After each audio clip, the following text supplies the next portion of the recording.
Good morning. I am Richard Leja, 3rd Ward Alderman. I am here at Emerson School in the Berwyn South School District 100.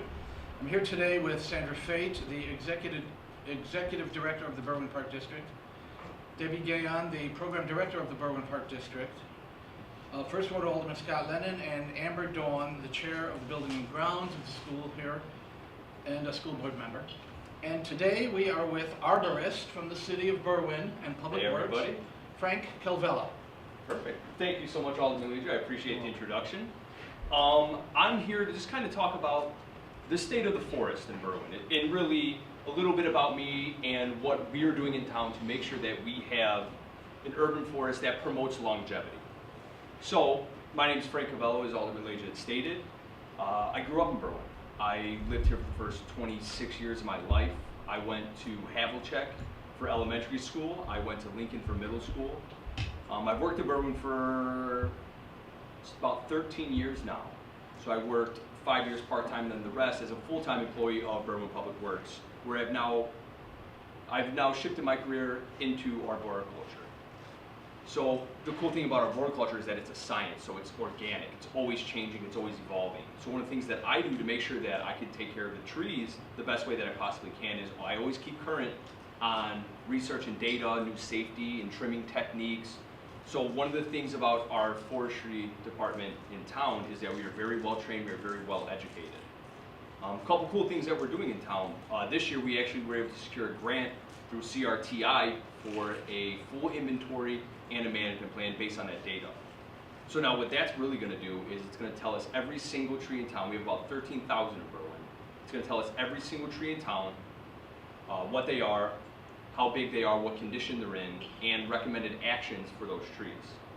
Now what that does for us is it allows us to set up a plan so we can appropriately attack different avenues of tree maintenance, whether it be removals of high priority dangerous trees, or even something as simple as a routine cycle trimming for our trees that don't really need a lot of work, but they need to be touched up.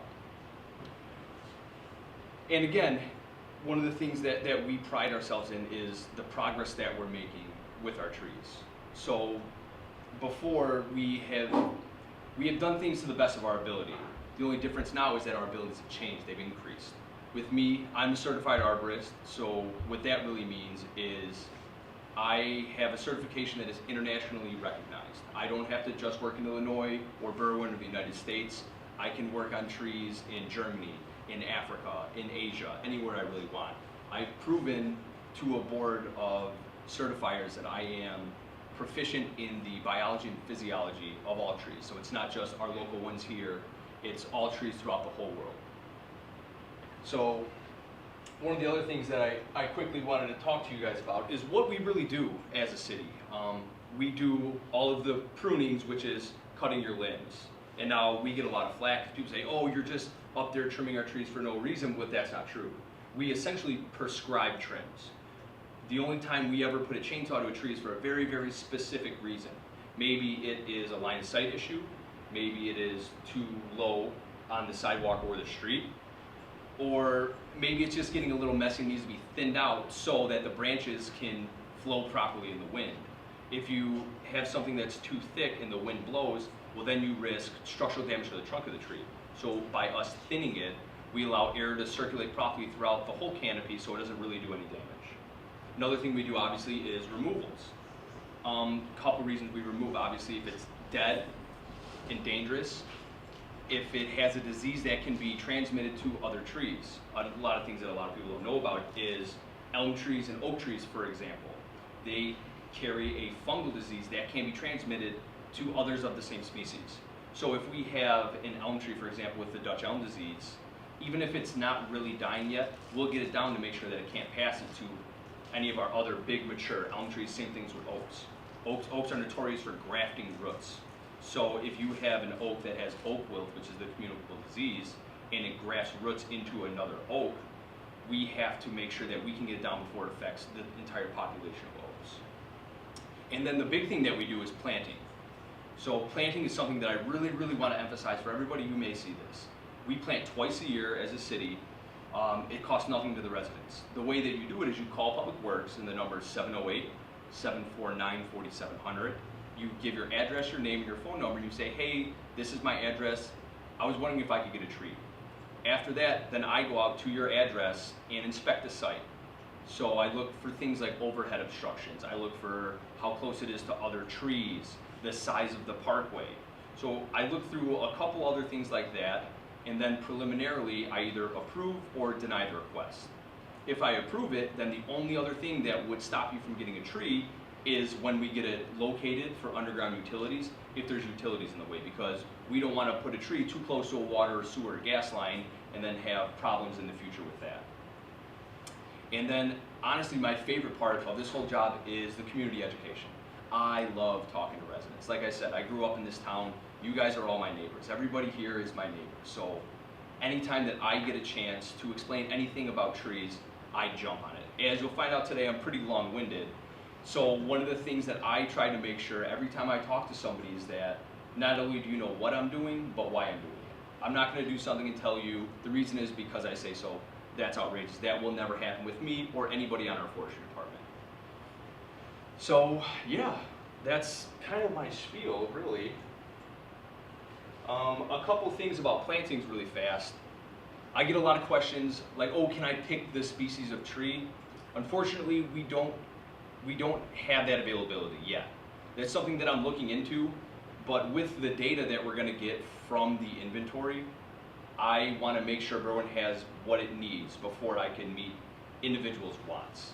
So that's the main thing for me is I want to promote the longevity of our urban forest. I want to grow our resource of trees before we can come in and nitpick at things that we would just prefer as opposed to what we need. So yeah, that's kind of my spiel. You can open it up to any questions now. Yes. I actually have two, Okay. but I'll give you one at a time. When you say there's 13,000 trees in Berwyn, Yes. so of course we're going to say, how do you count them? You know, yeah, you go around and count them, but is it aerial photography? Is it Google Maps? Like, what are you really doing to figure out that inventory?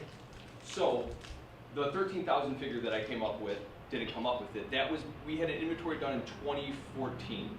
So between those numbers and then with the new numbers, our inventory is either finished or just about finished. So that's 13,000 points of reference. Most of them, 12,000 and change, were trees. Some were planting locations. So we have, like I said, about 13,000 trees, and that's only on the city property. That doesn't include any of the private trees. If you were to take those into account, it's many, many more. Okay. And then second, with your reference to what you can plant in a parkway, Yes. I want an autumn blaze maple, Mm-hmm. and that is what I want. Yes. Done. Now, why?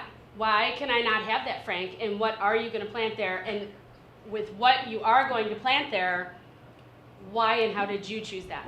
Or how did the city choose that? So that's a good question, and I run into this a lot.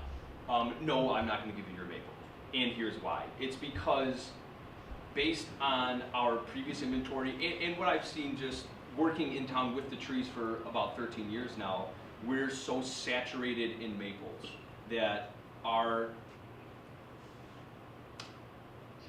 we can't really support a larger species of maples. So back in like the 70s and 80s when Dutch elm disease that I talked about earlier came around and decimated our elm tree population, the common tree to plant was silver maple. And so now when you look at just the normal life cycle of a silver maple, they're all coming to over mature at the same time, which is a huge problem for our species diversity. So in addition to species diversity, I also have to take age diversity into consideration when we're doing our plantings, which is why we don't plant 2,000 trees a year for 2 years and then nothing else. That's why we have to section it off and plant smaller amounts of higher diversity.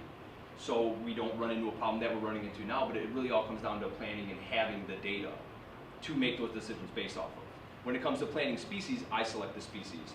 That's based on what I know does well from my training and my education in urban environments in this area, microclimates specifically, and then it's also based on the data that we will be getting through our grant.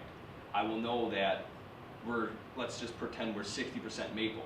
Well, our target species diversity is going to be 10% of any one species. So obviously the maple is much larger than that 10% we need, so we won't be planting those until we have to factor in age to that calculation.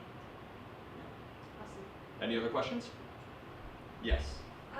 Do you always plant the larger canopy trees on city property, or do you do smaller trees as well, like pear or redbuds or? So we don't plant fruit-bearing trees just because we don't want the mess, essentially. And you know, you run into problems. You don't want to plant fruit trees, and then now it's a rodent problem, stuff like that. But we do plant smaller flowering trees sometimes, like a redbud. This year, for example, in spring, one of the factors that I weighed pretty heavily in my species selection was parkway size. Right? I would love to put oaks everywhere, but if you're over on 19th and East Avenue and they've got really small parkways, you're not promoting longevity at that point. So I chose a flowering lilac tree. Smaller species, not a tiny one, but it's a smaller one, and it's really pretty with very fragrant flowers. So yeah, so in also aesthetics is something that I do take into consideration. I don't want to just plant ugly trees, no one wants to look at them, no matter how beneficial they are. So would you say it's safe to say, just for anybody watching this, an arborist is not just someone that goes out and the residents see them down the street and they're just cutting things just willy-nilly. You actually have to take into account, like an architect or an engineer, have blueprints of the city. Correct. Where you're coming up with 3 or 5 year plans or master plans very Yes. strategically, and you're really thinking things through as a scientist. Yes, absolutely. So, and that's why I explain it to a lot of people who don't really know what an arborist is, which plenty of people don't. I'm essentially half lumberjack, half scientist. So I do, in addition to doing the, what we call production work, the trimming, the removal, the plantings, I dedicate a lot of my time, and even when I'm at home, to research and development, to planning. I'm constantly doing little experiments with the trees in town, seeing, okay, we have, 50 trees in poor condition. Why are they in poor condition? What's the common factor in these sites as opposed to our trees that are the same species in excellent condition? So that's where the science portion of being an arborist really comes into play, and it's dictating and planning more than beaker science or running actual lab experiments. It's a lot of practical science. Yes. Frank, you had mentioned a little bit earlier about sight lines, and I know that there's a whole factor that the city has to take into consideration for public safety of where those trees are planted. Could you Yes. talk a little bit more about that? Yeah, absolutely.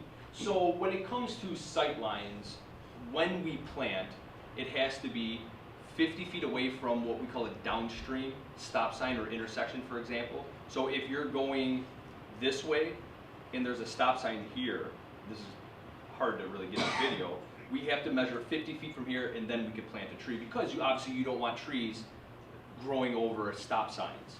And when it comes to, let's just say, height, for example, our ordinance says it has to be 18 feet high over the street, 8 feet over the sidewalk. A lot of people are like, oh, that's crazy, why would you ever need them that high? Well, because what happens is, when we have major construction projects like we do right now, and if you have a truck that damages a limb, it is more beneficial to the tree if we are to properly remove the limb where it can heal properly, as opposed to it getting smashed in half and then possibly introducing disease or decay into that tree, which will sacrifice the health of the entire organism. So that's really what I have to say on the sightline thing. To Yes. what extent do you consider like the local wildlife in the trees? I mean, obviously, certain trees draw certain types of birds and Yes. animals, and there's a symbiotic relationship between the two that keep both of them healthy. Absolutely. Is that one of your considerations? So that is one of the things that I personally consider. For example, we planted last year, and even this year for Arbor Week, with the trees that we've been planting all around the community, we planted lindens. So lindens are notorious for having a really cool symbiotic relationship with different organisms. So you have aphids feed on lindens that produce what's called honeydew, right? Ladybugs love to eat aphids. But what happens is when those aphids produce the honeydew, bees are attracted to the honeydew, and they essentially kill the ladybugs to make sure that the aphids can properly feed. So it's this big web, it's this big food and life web that's really cool. And you could see it if you drive past a linden and you see bees around it, you'll see them fighting the ladybugs to keep the aphids safe. Any other questions? Yes. This comes up a lot for me. So someone has a tree that has to come down for Mhm. whatever reason. Then how long do they have to wait before they can put in a new tree? And can it go in the exact same spot, or does it have to be somewhere else? So that's a good question. When we remove a tree as a city, we usually, so we have to contract out the stump grinding because we don't have one at the shop. So what happens is after the stump's removed, I recommend about a year to kind of let the roots die down, and then you can, assuming that when we mark it there's no underground utilities, you can plant it in the same space. One of the things that happens, a big problem that we have in an urban environment is soil compaction, meaning that the soil is pressed down really, really tight, so there's not a lot of air movement that gets through, and we don't have very good nutrient density in the soil. So one of the things when you have a tree that gets removed and the stump gets ground down, and the roots start to break down and bugs feed on them, it introduces a lot of nutrients to that planting site, which is super beneficial for a newly planted tree. It takes a tree, after we put it in the ground, about 3 years, plus or minus, to establish itself in the actual site. Once it's established, then it starts to grow really fast. So I get called a lot, like we're planting in the middle of May, I'll get called at the end of May and in like June and July about trees that are just planted that look dead. And even though it mimics symptoms of drought or even excess water, a lot of times it's just a tree struggling to make its new home in its little ecosystem. Any other questions? Yes. I have 2 questions. How can community members help take care of those trees that are planted? Like, what can we do to help them along? And then also, because we learned from Finding Nemo that all drains lead to the ocean, what should we not be putting into our soil? Perfect. Excellent questions. Thank you so much. The most beneficial thing, the single most beneficial thing you could do is giving a newly planted tree or any tree an appropriate amount of water. So when we're talking our new plants, we usually plant about 2-inch diameter DBH trees. They require about 10 to 15 gallons of water per week. So one of the things that you have to do though is take into consideration how much it's raining. Right now, since we've been getting a lot of rain, you don't have to water it a crazy amount, but in the summer during drought times, then it's going to require that 10 to 15 gallons a week for a newly planted tree. Another super beneficial thing is mulching your tree appropriately. Mulching it at all, but mulching it appropriately. So what you're going to want is you're going to want an organic mulch spread out 2 to 3 times the diameter of the canopy, and you want it about 2 inches thick, but not touching the trunk. You see it a lot in mulch where they'll just pile it on the trunk. What happens is it holds moisture against the trunk, which can introduce disease and fungus and decay. So mulching appropriately and watering specifically are the most important things that you can do. Something that's very harmful to trees is road salt. Everybody salts their sidewalk. Nobody wants to slip, and I don't blame you. But you have to understand that that changes the chemistry of the soil. It makes it more alkaline, which doesn't allow the tree to absorb certain nutrients. One of the things to combat that is after the winter, give it a really good watering. It's called leaching. So what you do is you essentially wash all those salts down under the roots. So the roots only grow in the top 12 to 16 inches normally of the soil. So if you could essentially rinse those salts under that, then it's no harm to the tree. Yeah. One more question. Yes. My neighbor, she's lived here for, I don't know, like 60 years. She's great, but she doesn't have a tree on her boulevard because she's worried that the roots are going to get into the plumbing, and then she's going to have a lot of plumbing issues. How do you address those concerns? So we have an old infrastructure in town. There's no getting around that. One of the things is that trees don't break through pipes to get water. If you have a solid pipe, a tree root will not get in there. They can't. What tree roots do is they expose little cracks. One of the things that we recommend is having them regularly cleaned, making sure that they're maintained. And yes, it's a little bit of a cost, but when you think about how much a mature tree can save you on energy and even just increasing your property value in general. Trees can increase property value 5–10% sometimes, depending on which tree it is and the location.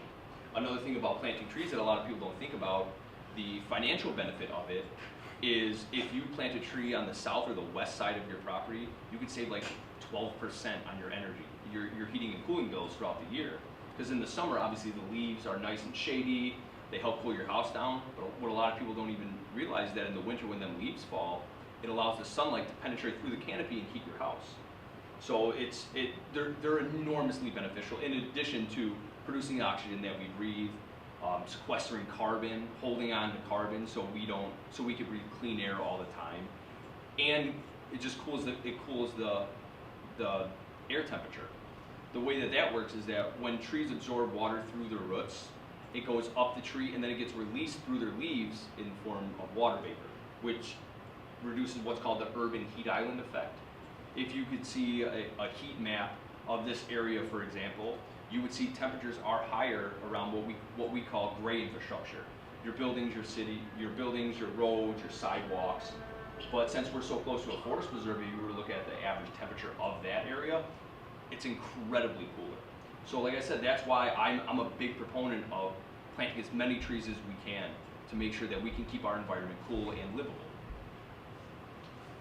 So Frank, for people watching this that may not understand when you're just like, yeah, if you just plant it on the west side of your house or over here, over there, because you just live this every day and it's your language. It's like if we were all speaking German, right?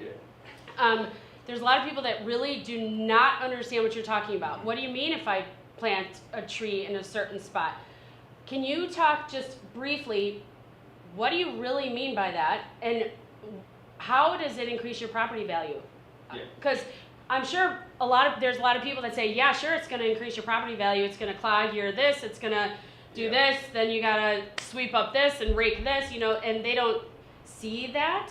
Mm-hmm. So first, what difference would it make where you plant your tree, in what direction, shade-wise or whatever? Gotcha. And then why would it increase your property value?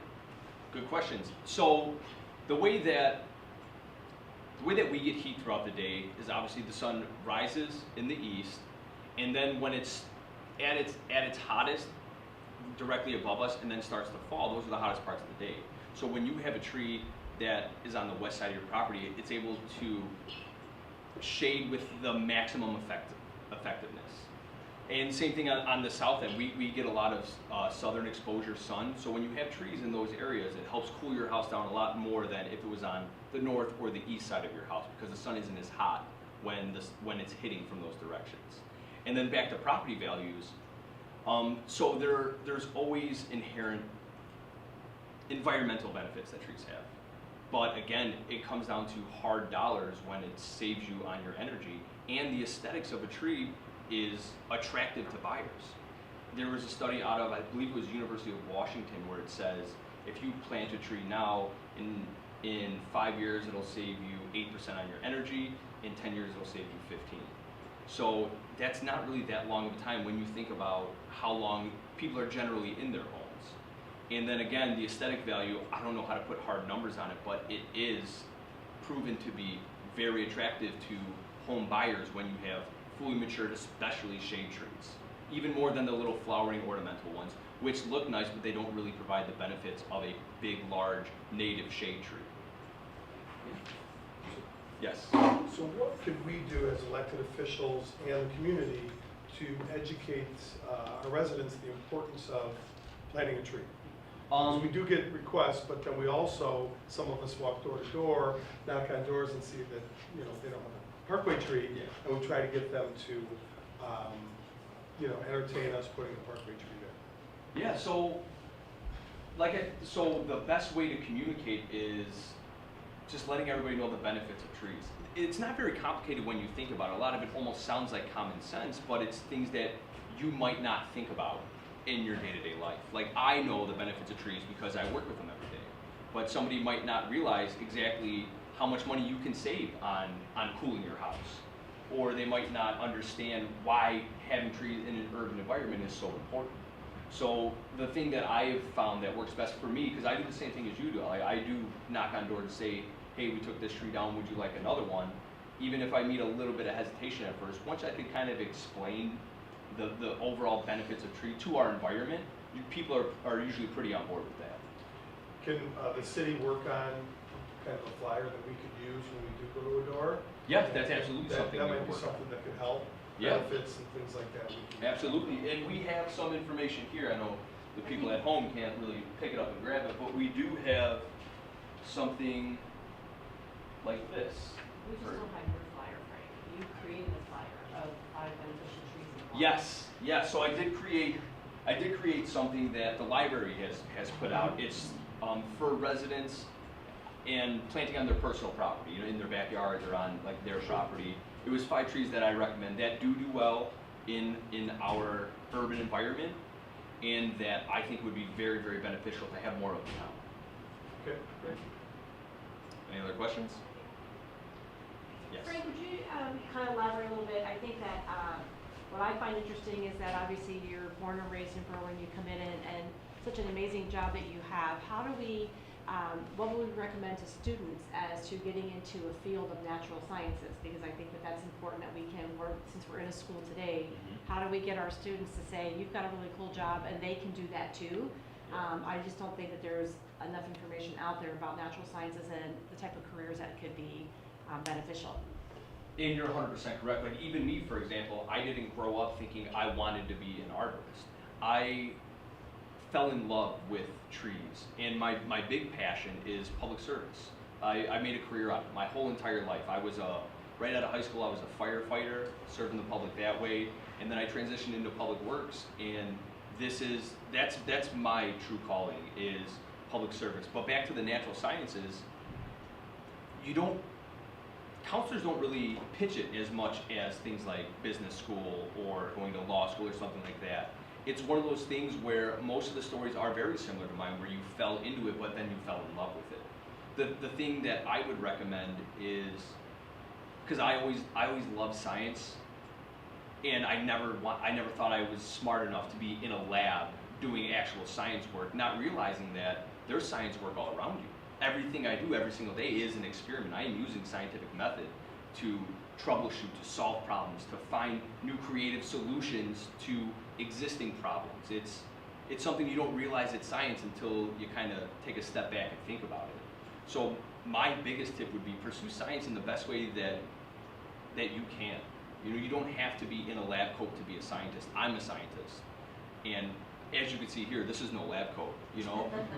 So it's, everybody, you have to find your brand of science and then pursue it. Find what you really love and then approach it scientifically. That's how I get into natural sciences. Thanks. No problem. Go STEM, Steve. Yeah, absolutely. Any other questions? No, thank you very much. All right, no problem. Any questions on the old YouTube comments? No, but we are going to post the entire video and keep promoting it. Okay, So- perfect. Perfect. Thank you, Frank. No Thank you, problem. Frank.